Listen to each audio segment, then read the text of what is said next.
नमस्कार, मैं हूं आपके साथ अनुष्का और आप देख रहे हैं भिवानी हलचल न्यूज। भिवानी जिले में बिजली आपूर्ति की समस्या को लेकर लोगों ने एक्सीएन को बिजली आपूर्ति बहाल कराने को लेकर ज्ञापन सौंपा। वहीं ऊर्जा मंत्री अनिल विज ने आदेश देते हुए कहा कि बिजली के कट लगने पर हर घंटे की रिपोर्ट बिजली विभाग को प्रस्तुत करनी होगी। बावजूद इसके भिवानी जिले में 10 घंटे से अधिक के कट लग रहे हैं। आक्रोशित लोगों ने कहा कि लंबे समय से भिवानी में बिजली की समस्या बनी हुई है और अधिकारी और कर्मचारी फोन तक नहीं उठा रहे, जिसको लेकर आज मजबूरन एक्सीएन को मांगों का ज्ञापन सौंपा गया। उन्होंने कहा कि अगर समय पर बिजली आपूर्ति बहाल नहीं हुई तो ऊर्जा मंत्री अनिल विज से मिलकर समस्या के बारे में अवगत कराया जाएगा। वहीं उन्होंने कहा कि विभाग के अधिकारी बिजली विभाग के ठेकेदारों से समय पर काम नहीं करवा पा रहे हैं, क्योंकि ना तो कर्मचारी कोई समाधान करते हैं और ना ही अधिकारी समस्या कोई समाधान कर रहे हैं।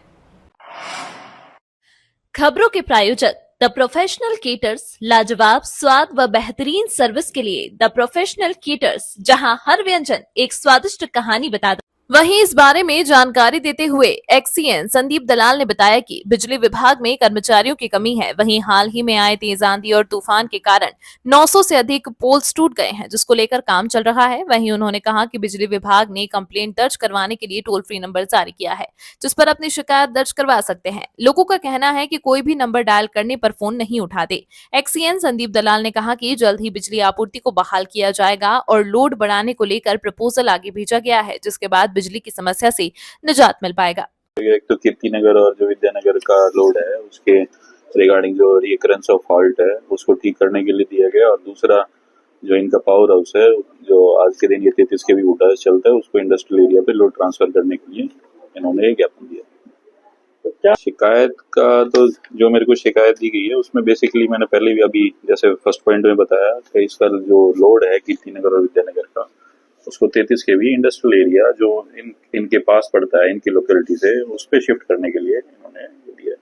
सर पूरे शहर भर ऐसा तो नहीं है कि toll free 1912 number toll free है, वो तो उठता है 1800 180 43 34 भी टोल फ्री नंबर है, उन पे इंगेज नहीं, वो तो प्राइवेट कंपनी है, उनका कॉल सेंटर में कॉल सेंटर टाइप वो है, उनका डाटा और उनका फीडबैक भी होता है और सेव भी होता है। तो ऐसा ऐसी तो प्रॉब्लम नहीं 1912 और 1800 180 43 34 फोन पे की नहीं हो रहे।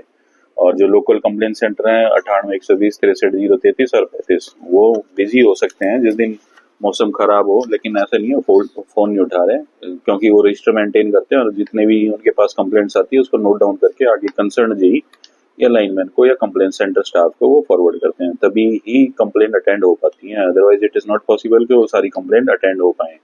का तो ऐसे कोई एपिसोड मेरी नोटिस में तो नहीं है, लेकिन जो एक एपिसोड है वो 132 की जो आसी लाइन थी उसकी कंडक्टर 33 केवी चांग हुडा और 33 केवी आईए उन पे टूट के गिर गया था। उसकी वजह से 8 घंटे के लिए सप्लाई बाधित हुई थी इन 3 सब स्टेशनों से जो चलती है, तो उसमें ऑलमोस्ट आधा शहर बाधित था, बापोड़ा और यही चल रहे थे, तो उसकी वजह से ही प्रॉब्लम आई थी। दूसरी जो कंप्लेंट्स हैं वो लोकल कंप्लेंट्स हैं, उनमें रिकरेंस केबल की है, जो केबल बार बार जल के मतलब ज्यादा लोड होने की वजह से जल रही है, उसको भी हम जैसे सामान ला के नया केबल प्रयास कर रहे हैं, जहाँ जहाँ बार बार जल रही है उसको नहीं केबल डाल रहे हैं। कंप्लेंट्स हैं उसके हम ट्रांसफर एडिशन लगा रहे हैं, उसका वर्क ऑर्डर हमने अवार्ड कर रखा है। 28 ट्रांसफार्मर एडिशन लगाने का वर्क ऑर्डर ऑलरेडी कॉन्ट्रैक्टर्स को अवार्ड हो चुका है, उसका सामान उनको दे दिया गया है। कुछ जगह पे उन्होंने पोल खड़े भी कर दिए हैं, तो अगले एक हफ्ते के अंदर अंदर वो 27-28 ट्रांसफार्मर जहाँ ओवरलोडिंग की समस्या है वहाँ ट्रांसफर एडिशन लगा दिए जाएंगे, इंक्लूडिंग सेक्टर 13, 23, कीर्ति नगर, विद्यानगर या जहाँ ऑगमेंटेशन दे रखे हैं वहाँ भी लगा दी जाएंगे, डाबर कॉलोनी, ठीक है, और उत्तम नगर, कई जगह ऐसी हैं जो आइडेंटिफाई हमने कर रखे हैं जहाँ रिकरेंस ऑफ फॉल्ट कॉमन है, तो वहाँ हम ओवरलोडिंग हटाने के लिए ट्रांसफार्मर प्रपोज कर रखे हैं, लगा देंगे एक हफ्ते। इस रिपोर्ट तो हम प्रस्तुत कर रहे हैं, लेकिन जो कट है पावर कट का जो प्रॉब्लम है वो 33 केवी हुड्डा 33 केवी आईए इस पे नहीं है इतनी प्रॉब्लम, लेकिन 132 केवी हालुआस की जो प्रॉब्लम है वहां से हमें मिलती है लोड शेडिंग की प्रॉब्लम, उसकी वजह से कट लगाने पड़ते हैं अनाज मंडी इंडस्ट्रियल एरिया इस साइड के। लेकिन 33 केवी मतलब जो सेक्टर को फीड करती है वहाँ इतनी दिक्कत नहीं है, उसको हम लोड शिफ्ट करके वो मैनेज कर लेंगे। तो हम से ट्रांसफर लगवा चुके हैं, एक ट्रांसफर लगवा दिया, ठीक है, और कट का तो प्रपोजल भेज रखा है, जब वो ऑगमेंटेशन करेंगे 132 के भी आलूआस पे एडिशनल ट्रांसफर लगाएंगे, उसी से उसका सोल्यूशन हो पाएगा। और दूसरा इशू ये है कि यहाँ 2 33 केवी सबस्टेशन बनने थे, 33 केवी रोहतक रोड और 33 केवी लोहारू रोड पे। उसकी जमीन मिल नहीं पाई हमें। हमने प्रशासन से भी रिक्वेस्ट करी, जिला प्रशासन भिवानी से भी, तो वो भी प्रयासरत हैं कहीं हमें रोहतक रोड और लोहारू रोड पावर हाउस नया बनाने के लिए जमीन उपलब्ध करवा दे, ताकि हम नया पावर हाउस बनवा के जितने भी कंज्यूमर्स हैं उनको निर्बाधित बिजली दे पाएं। कर्मचारियों की बट ऑब्वियस है कि हाँ कमी है, उसकी वजह से थोड़ी दिक्कतें और ज्यादा हो रखी हैं। कुछ मौसम की परेशानी भी है। 1 मई से अब तक 6 बार आंधी तूफान आ चुके हैं, जिसमें हमारा सिटी डिवीजन की अगर बात करूं तो 950 पोल टूटे हुए हैं। मेरे पास 6 सब डिवीजन पड़ती हैं।